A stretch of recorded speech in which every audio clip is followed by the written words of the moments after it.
Today we are talking all about our torso, specifically our ribs. So when we talk about our torso, we're talking about our midsection. Our ribs specifically get moved and used a lot in our jazz and hip hop classes.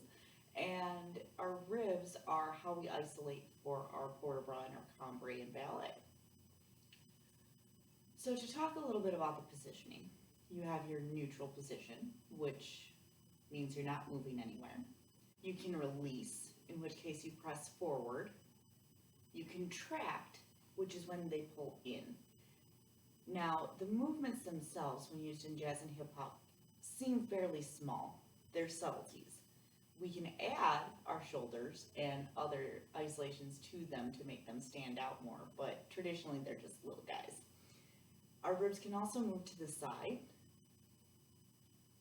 They can go square, in which case we would push, pull it to center in each direction, and we can do circles. We would press forward, pull in. So that would be our release and our contract, and then we can move side to side. We can do our square, and we can do our circles. Another big thing that we use our ribs for would be doing a tabletop back, in which case you're pressing the center of your ribs down towards the floor to create a nice long back, and you want that lengthened out through your head. We're also able to twist with our ribs, which gives us another nuance, especially in cases like certain Arabesk may ask for more rib placement to be twisted when we are in ballroom. Oftentimes we have to lead with our upper body, which stems from our ribs, side to side.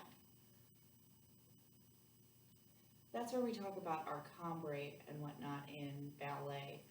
And we can go even further for a full port de bras, in which case we would be stretching those ribs out much further. And there is, of course, the back bend, which can stem from our ribs. When we do this in ballet, that would be a nice reach backwards. Be sure to check back tomorrow as we talk about more details pertaining specifically to our backs. I will see you then.